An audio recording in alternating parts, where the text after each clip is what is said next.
So Scotland celebrated 100 years of Murrayfield with their biggest ever win in the stadium. On that front, pretty great day, pretty great occasion. On every other, yeah.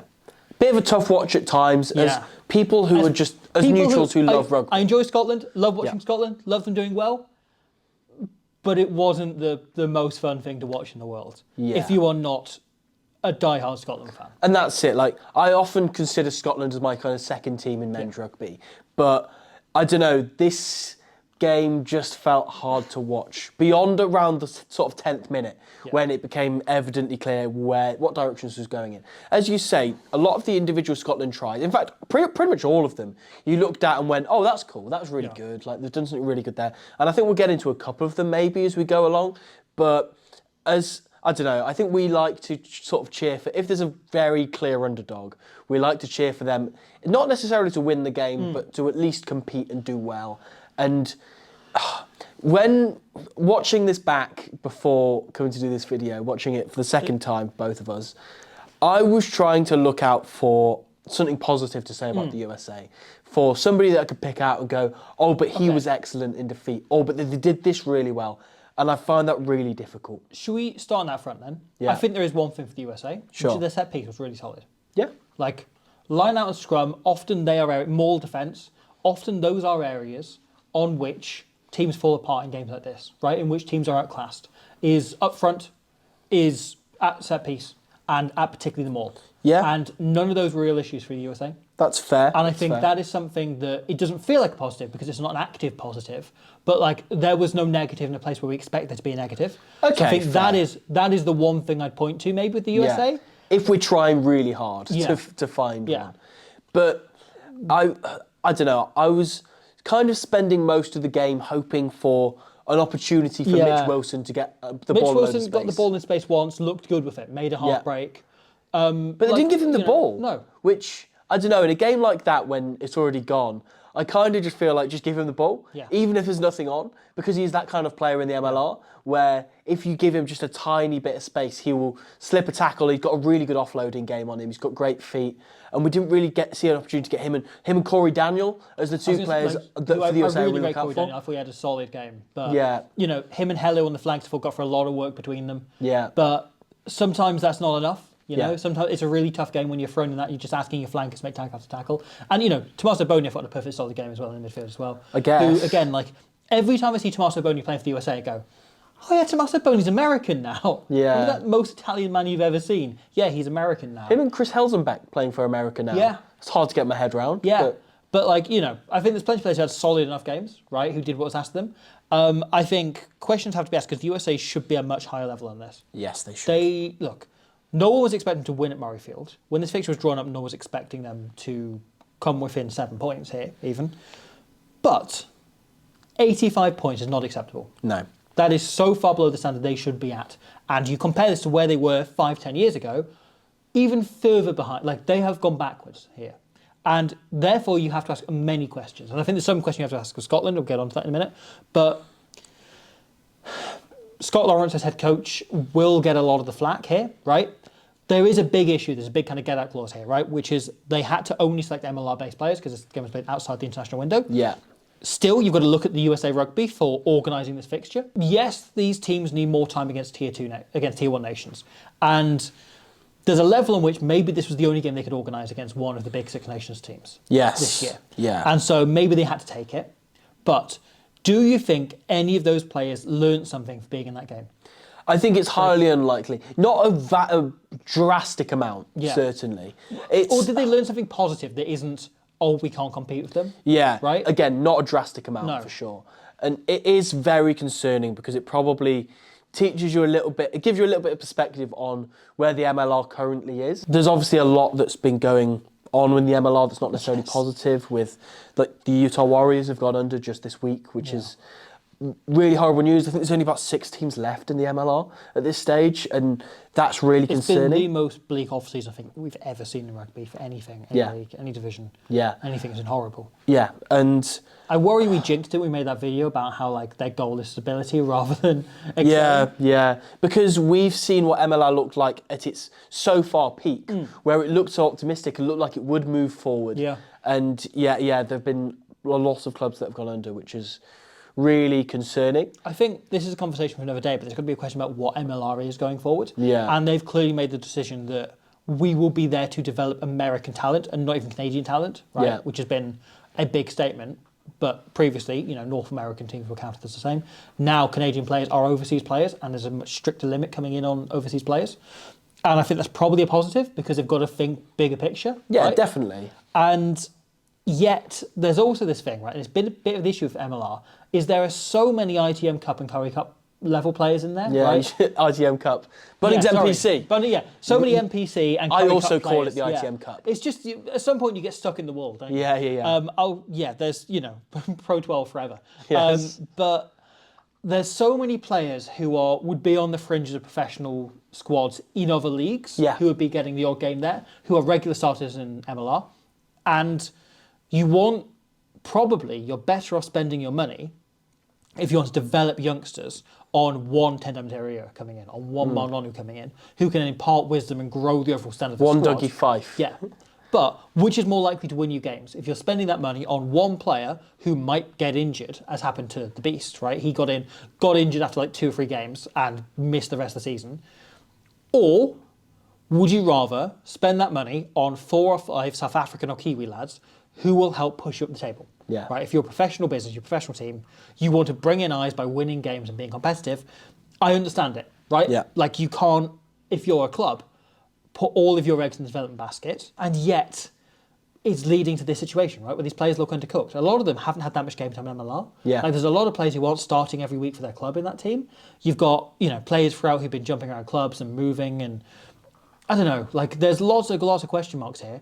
I think, I mentioned Scott Lawrence, I think the bigger question has to come in the backroom staff, right? Do you know who the USA's defence coach is? Who? Nick Easter.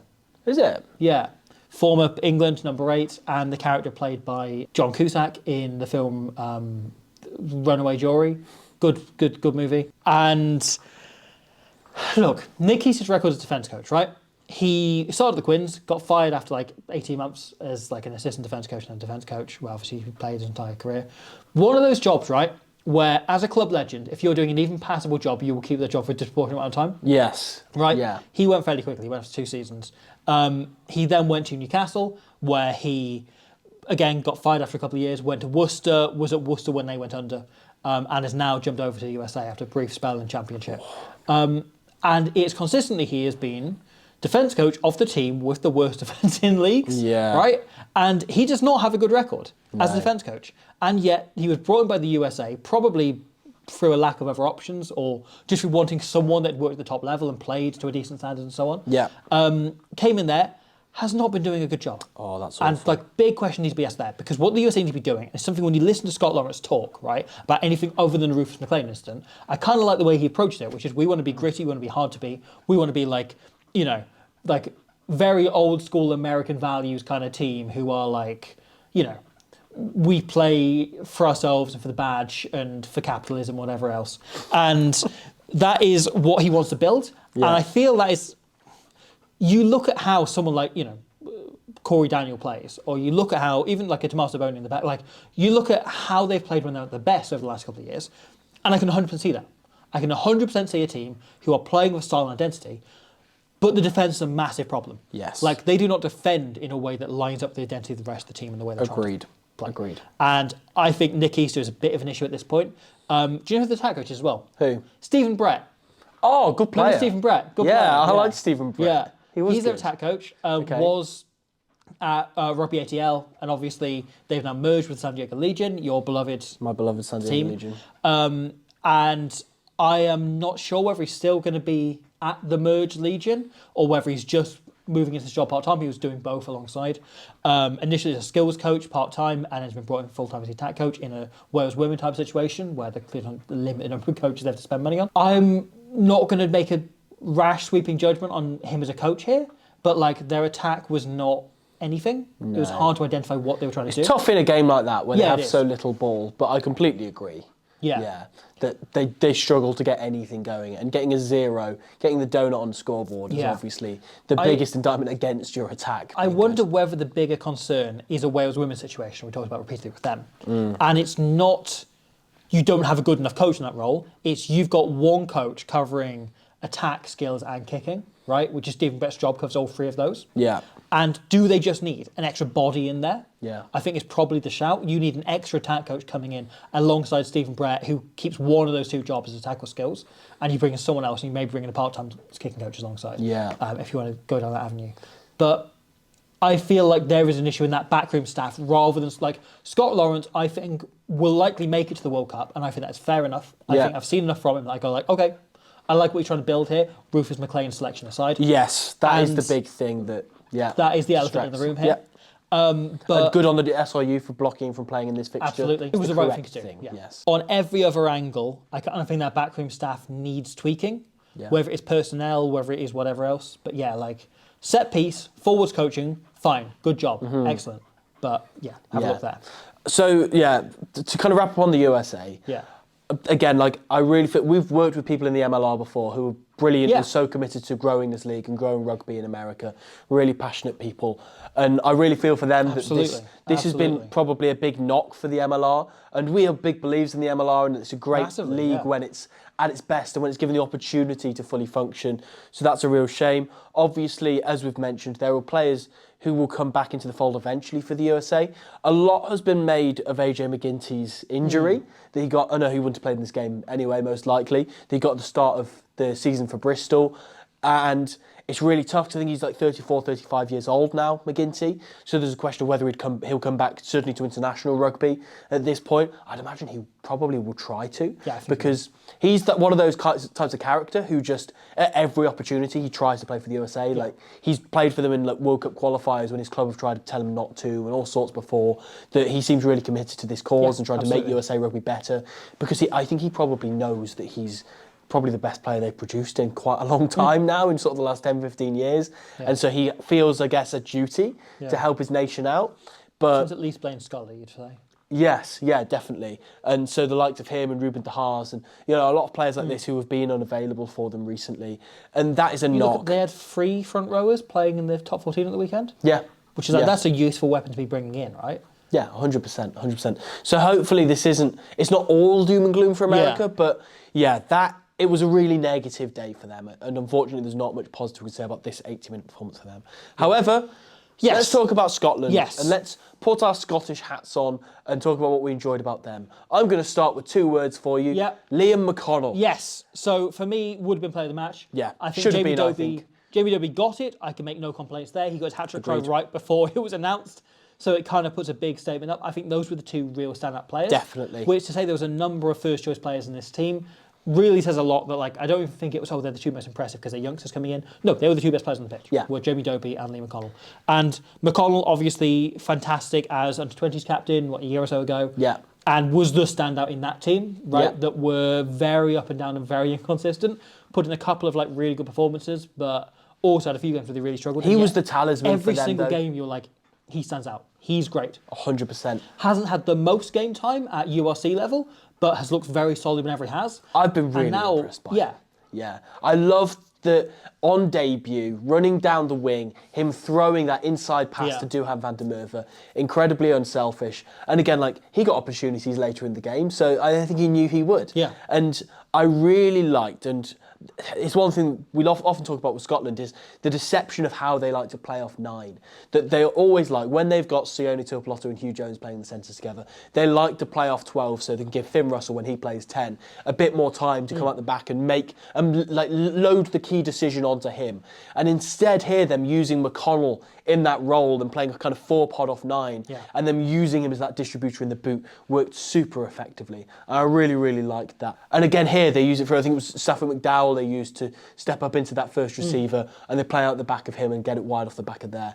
And again, just because there were already several points up didn't mean they couldn't on the fly readjust and use all of these different playmakers and distributors in their team. I think that's something that Gregor Townsend is really homing in on, is getting as many distributors in both the pack and the back line as possible. It's something we've seen them do a little bit, which I think it was interesting doing that video on the 2015 All Blacks, because they were doing it way ahead of time, and now it's becoming a trend, is forwards stepping up and acting as playmakers.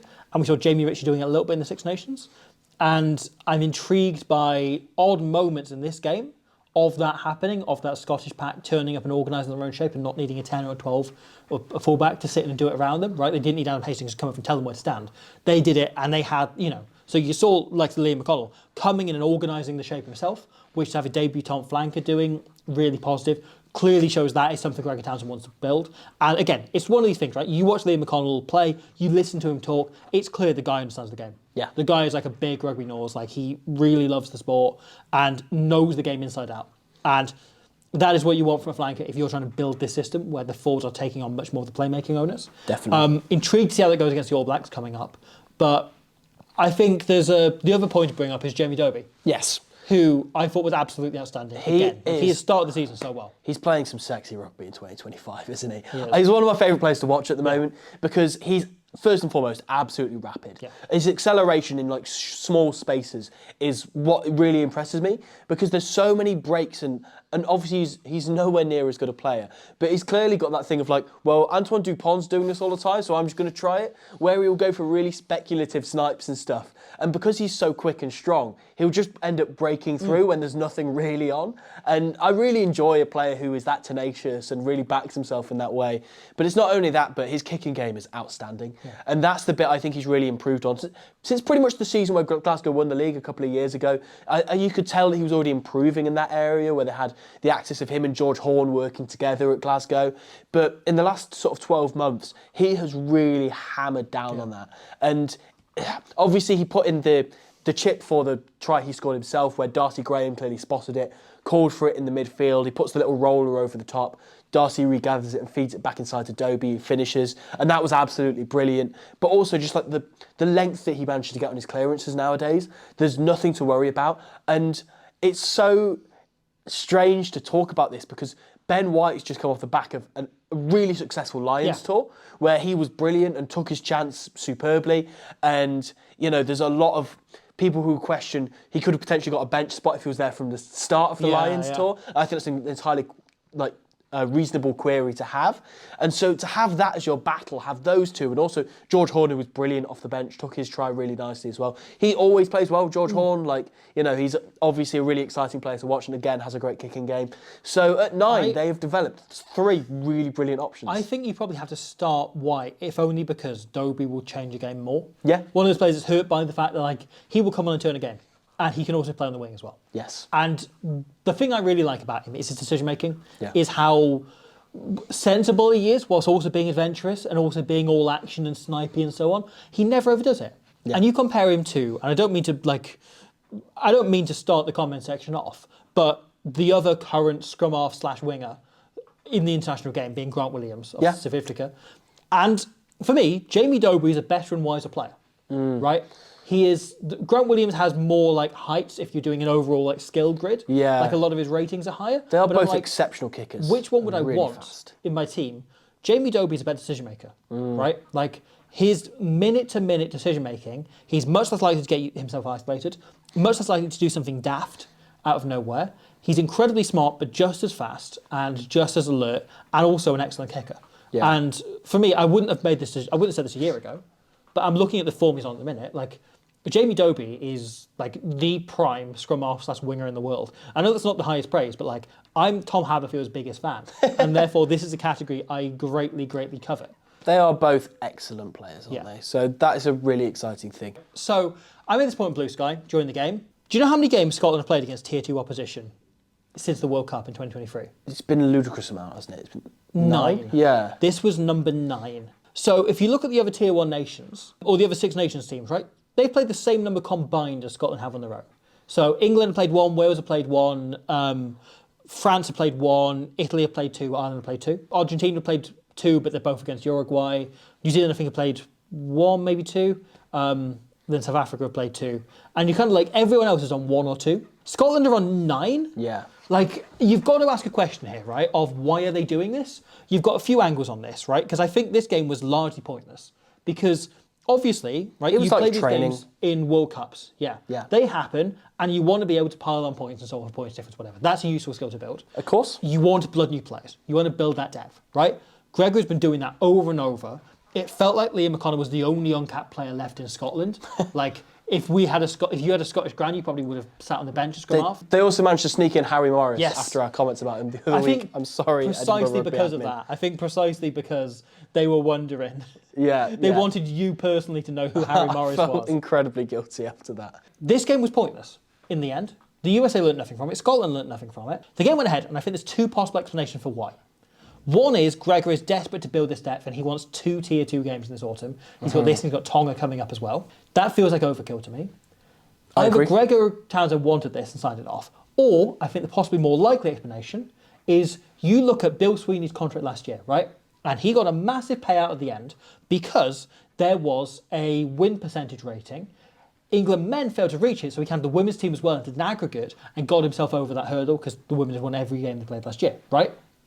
I wonder if Mark Dobson or someone else high up at the SRU has a win target percentage that they need to be hitting, whether it is, to get a bonus or whether it is just to show progress on their various graphs and so on and keep themselves employed. So they keep arranging games against Tier 2 teams over and over again for the sake of the bottom line, for the sake of the win percentage, rather than for the growth of the team. Because I do not think Scotland are learning anything from going on a summer tour where they play, where they win 2 games incredibly comfortably. They've beaten the USA by huge, 50-plus point margins twice in this World Cup cycle. Yeah. I don't think they learn anything by going on these tours. And obviously, they lost to Fiji. That was a proper game. Fiji was a proper game. Fine. Yes, it was. But you want to be making sure that you are developing your team rather than just looking at the percentage. And I think, no one has been asking this question. I keep looking at it going, why are Scotland playing this same fixture? I know, obviously, against different teams, but over and over again. And that's the only thing that feels like an explanation to me, right? It's there is something going on high up at Scottish rugby where they want their win percentage to be above a certain level for corporate reasons rather than for rugby reasons, rather than for crowd or enjoyment reasons. Somebody wants Scotland to look statistically better than they are. Yeah. Whereas actually, in a way, to us who are kind of paying a bit more attention, it makes them look worse in a way because Scotland are a better team than needing to play against these all the time. And I don't want to sound like a hypocrite because it is much better to, play too many games than none at all. I think both things can be true, that there needs to be way more games between Tier 1 and Tier 2 nations, and Scotland playing way too many. Yeah. Right? We need everyone to be playing about 4 or 5 over 2 years. Rather than 9. Instead of being Scotland playing 9, everyone else is playing 1 or 2. Yeah. And we want these big teams to use their platform to host, emerging nations and give them an opportunity to play on these big stages. But also, I don't know if it does much for Scottish rugby. As I say, I don't think it does them justice. Is it better for them to, beat both USA and presumably beat Tonga? They could lose to Tonga, obviously that's a possibility. Yeah, happened in past. Big up Fetu Vainikolo. Yeah. But is that better or more valuable than, a game against Argentina? If I were in the SRU and I'm thinking if I were Gregor Townsend even, I'd be banging on Mark Dodson's door and saying, if we want to improve, we need a full test series. Let's play Argentina 4 times this autumn. Yeah. Obviously, I'm being hyperbolic there. But something like that, or playing against Australia. Georgia are begging for these games. Yeah. Right. Teams who are, in theory, evenly matched with Scotland, or there's that much in it either way, And I don't know, it's a little bit frustrating just seeing this over and over again because it's, from a Scottish perspective, on the basis of the last few years where they've had this cycle, it's not seen them improve and win a Six Nations yet. No. And I hope it does, but I don't know. I'm not sure it's what Scotland need at the moment. They organised this game for outside of the international window. They knew they were playing a weakened USA team. Yeah. Right? They knew there was almost no chance they were going to... There was no way they were going to lose against a USA team missing 5 or 6 of their best players. No. So there was no other reason for them to organise this game other than to get an easy walkover. And either that's Gregor Townsend wanted to build momentum going into the All Blacks game, which is possible. He wanted to hit out before this, and this was the only team they could organise a game against last minute or something. I don't know. In which case, then why the Tonga game? Yeah, but hey, I don't know. There's lots of angles you can go down this. I feel like it's a question that should be asked a bit more of the SRU. Why are there so many of these fixtures? Just as we continue, and should be asking everyone else, why aren't there enough of these fixtures? Yeah, Wales should be playing these fixtures because that's their level. Yeah. Scotland are way, way better than that. They should be level. way above this. Yeah. Okay, last couple of points I just want to talk about. Back to the rugby. Kyle Rowe, absolutely outstanding at the back. Yes. Had so much fun. His hands were on fire. I loved the little hot potato assist that he gave to Darcy Graham. Incredibly difficult skill to execute from a fast, long pass that Adam Hastings gave him. Off a short pass, it's a fairly basic skill. You can catch and pass it in one motion. But the fact he did it just off his fingertips straight to Darcy Graham is an incredible piece of skill. So he was excellent, great fun to watch. And last thing is, of course, the constant yo-yo between Darcy and Dewan for Scotland's top try scorer of all time. I guess that is the big benefit of the playing these tier 2 nations. Games, aren't they? To bump Stuart Hogg further behind. Yeah. So that's great fun. I also really enjoyed the two of them clearly laughing about it. I think those two have they're clearly good mates and have a bit of a running joke about this. But after Darcy scored his third try, I want to say, Dewan coming up to him and rubbing him on the head and laughing about it. The fact that they are now level again. So I've never seen this. These will go on indefinitely. indefinitely. Back and forward. It's great fun. Neither of them are ever allowed to retire. No. It has to keep. Neither of them can get dropped. Nobody can come up and be first choice winger for Scotland from now on. They have to just keep doing this. Do you think the reason they keep arranging so many games against tier 2 nations is because each time Stuart Hogg comes from 50 feet of his kids, they have to organise one so he gets lower and lower down the list? They have to try and drop him down. And they need to try and get Ian Smith a game to try and move him back above Stuart Hogg. If they did that, the game against Tonga is justified.